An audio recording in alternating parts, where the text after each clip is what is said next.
রুক্মিণী শ্রীকৃষ্ণকে চেয়েছিল, রাধাকে চেয়েছিল শ্রীকৃষ্ণ, কিন্তু রাধাকে পেল না।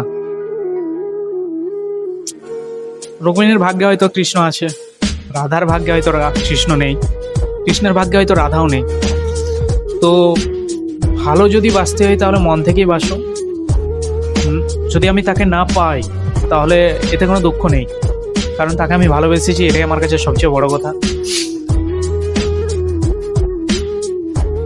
ভালোবাসার জন্য কষ্ট পেও না, দুঃখ পেও না। যাকে ভালোবেসেছো হয়তো তার মধ্যে কিছু ভালো দেখেছো, তার জন্য তাকে তুমি পাওনি।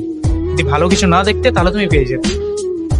পূর্ণতা ভালোবাসা, যারা যারা পূর্ণতা পেয়েছে ভালোবাসায়, তারা জীবনে সুখী আছে। কেউ কেউ আছে, আবার কেউ কেউ সুখী নেই।